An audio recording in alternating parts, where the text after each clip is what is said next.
नमस्कार दोस्तों, आज हम एक ऐसी यात्रा पर निकलेंगे जो इतिहास, धर्म और रहस्य से भरी है। हम बात करेंगे महाभारत की, एक ऐसा महाकाव्य जो समय की सीमाओं को पार करके आज भी हमें इंस्पायर करता है। क्या महाभारत सिर्फ एक कहानी है या फिर इसके पीछे छुपे हैं कुछ गहरे राज? आइए साथ मिलकर इस अद्भुत ग्रंथ के पन्नों को पलटें और जानें इसके असली सच को।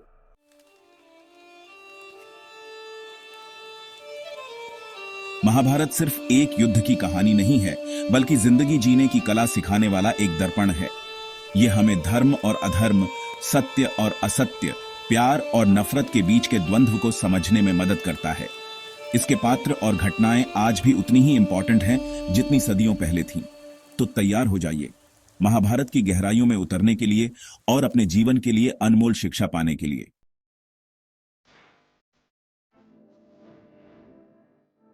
महाभारत को कोई साधारण कहानी नहीं कहा जा सकता। यह तो समय की परतों में छुपा एक ऐसा इतिहास है जो आज भी हमारे जहन में जिंदा है। विद्वानों के अनुसार महाभारत का युद्ध लगभग 5000 साल पहले लड़ा गया था। 3002 बीसीई यह वो साल है जिसे इतिहासकार महाभारत युद्ध से जोड़ते हैं। यह वो दौर था जब भारत में ज्ञान, विज्ञान और संस्कृति अपने चरम पर थे, और महाभारत उस स्वर्णिम युग का एक जीता जागता प्रमाण है।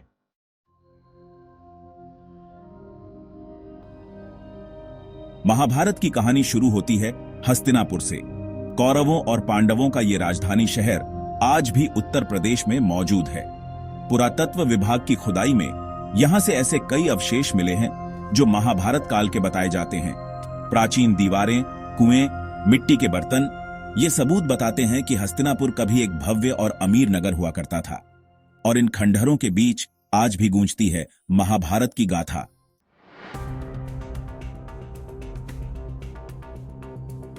हरियाणा का कुरुक्षेत्र, यह भूमि सिर्फ एक जगह नहीं बल्कि एक गवाह है उस भयानक युद्ध की जिसने मानव इतिहास को बदल डाला। यहीं पर कौरवों और पांडवों ने धर्म और अधर्म की लड़ाई लड़ी थी।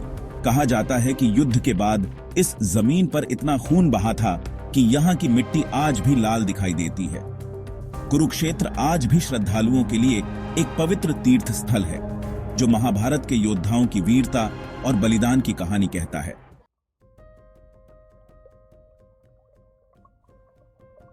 महाभारत में वर्णित द्वारका नगरी, भगवान श्री कृष्ण का निवास स्थान, क्या यह नगरी सिर्फ कल्पना थी या फिर हकीकत में भी इसका अस्तित्व था?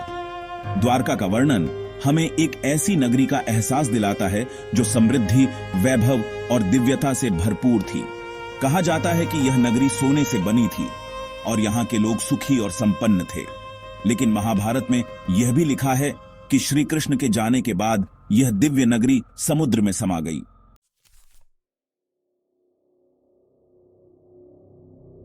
सालों तक द्वारका सिर्फ एक पौराणिक कथा मानी जाती रही, लेकिन 1980 के दशक में कुछ ऐसा हुआ जिसने पूरी दुनिया को हैरान कर दिया। गुजरात के समुद्र तट पर समुद्र की गहराइयों में पुरातत्वविदों को कुछ प्राचीन इमारतें मिलीं। ये इमारतें किसी प्राचीन नगर के अवशेष लग रही थीं। दीवारें, पिलर्स, मूर्तियां, सब कुछ समुद्र के अंदर जैसे सदियों से छुपा हुआ था। क्या यह डूबी हुई नगरी वाकई द्वारका हो सकती है?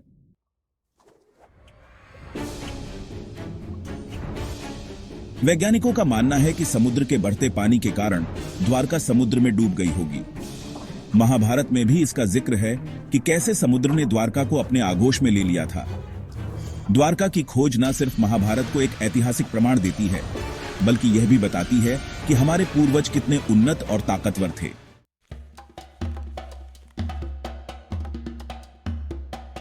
महाभारत की कहानी में एक और रहस्य छुपा है, 100 कौरवों का जन्म।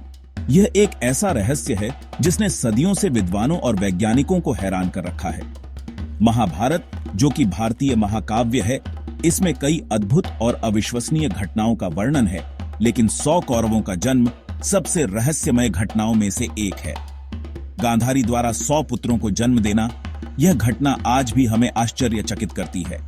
गांधारी, जो कि धृतराष्ट्र की पत्नी थीं, उन्होंने एक साथ 100 पुत्रों को जन्म दिया।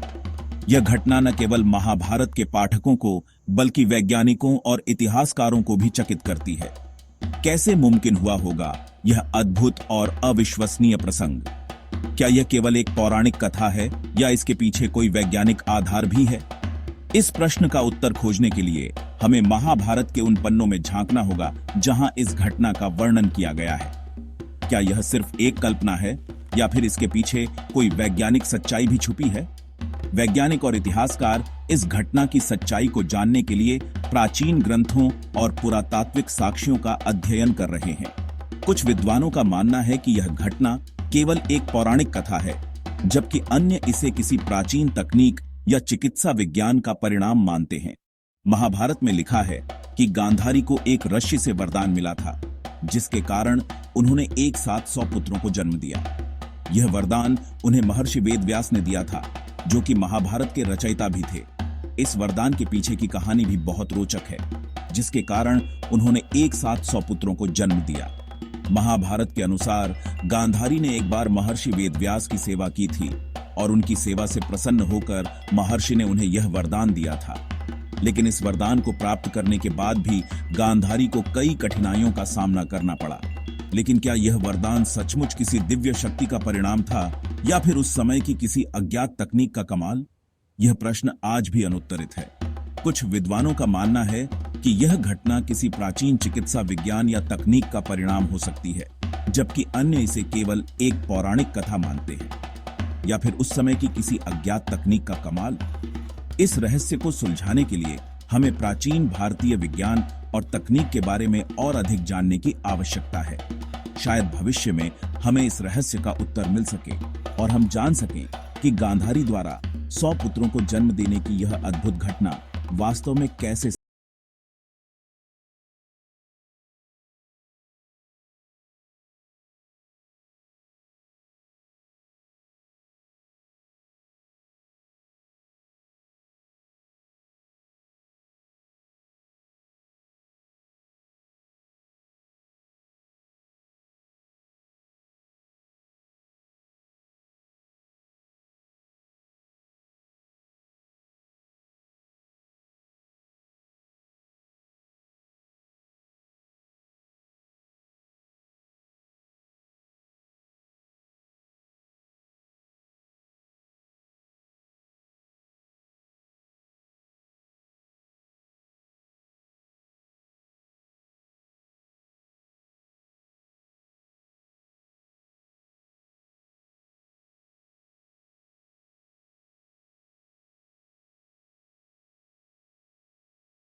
महाभारत का युद्ध यह कोई साधारण युद्ध नहीं था।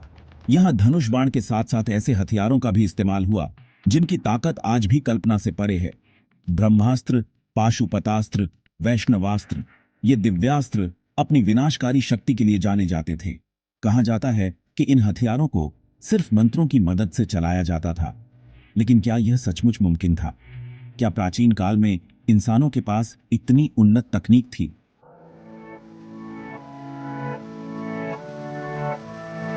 ब्रह्मास्त्र को सबसे खतरनाक हथियार माना जाता था। कहा जाता है कि इसके इस्तेमाल से पूरा का पूरा नगर तबाह हो सकता था।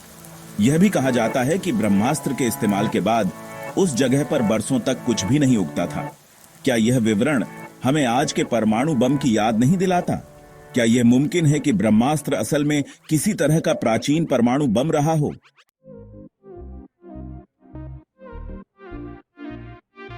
महाभारत के दिव्यास्त्र आज भी एक रहस्य बने हुए हैं। क्या वे वाकई दिव्य शक्तियों का प्रतीक थे या फिर उन्नत विज्ञान और तकनीक का नतीजा?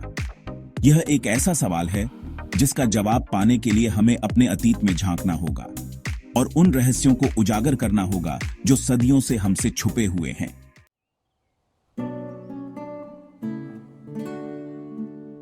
महाभारत के युद्ध को सदियां बीत चुकी हैं, लेकिन धरती मां आज भी उस भयानक युद्ध के निशान अपने अंदर छुपाए हुए है।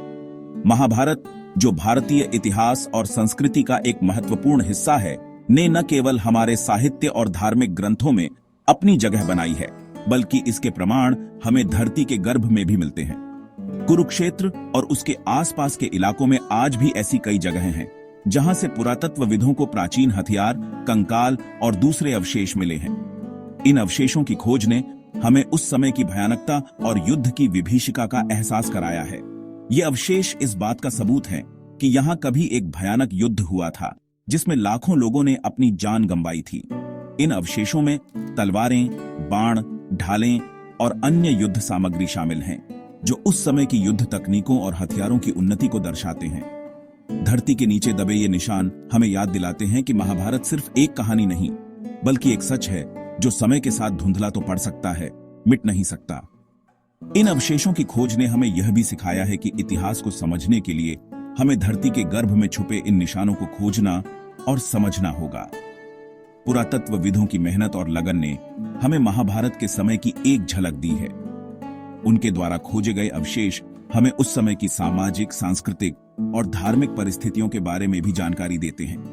महाभारत के युद्ध के बारे में हमारे पास जो जानकारी है, वह केवल पुरातात्विक अवशेषों तक सीमित नहीं है। प्राचीन पांडुलिपियों और ऐतिहासिक ग्रंथों में भी इस युद्ध का विस्तृत वर्णन मिलता है। आज के समय में भी कुरुक्षेत्र एक महत्वपूर्ण पर्यटन स्थल है, जहां लोग महाभारत के इतिहास को जानने और समझने के लिए आते हैं। यहाँ के संग्रहालयों और ऐतिहासिक स्थलों में महाभारत के युद्ध से संबंधित कई महत्वपूर्ण वस्तुएं प्रदर्शित की गई हैं। महाभारत के युद्ध के निशान न केवल हमारे इतिहास का हिस्सा है, बल्कि वे हमारी सांस्कृतिक धरोहर भी हैं। इन निशानों को संरक्षित करना और आने वाली पीढ़ियों को इसके बारे में बताना हमारी जिम्मेदारी है।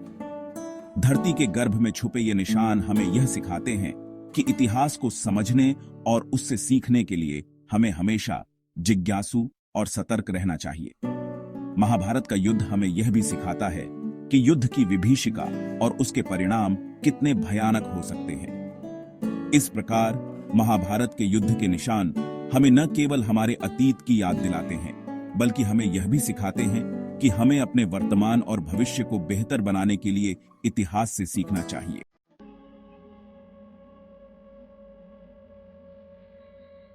महाभारत की कहानी सिर्फ युद्ध और राजनीति तक ही सीमित नहीं है।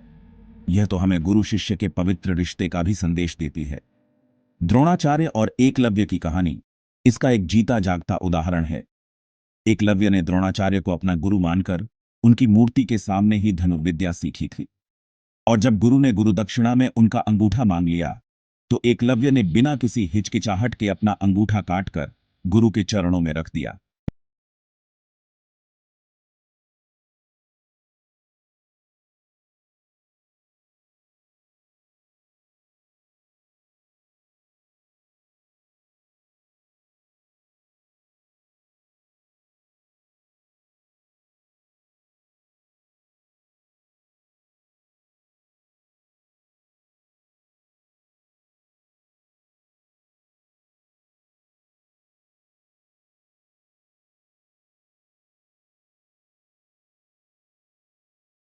क्यों ना देनी पड़े।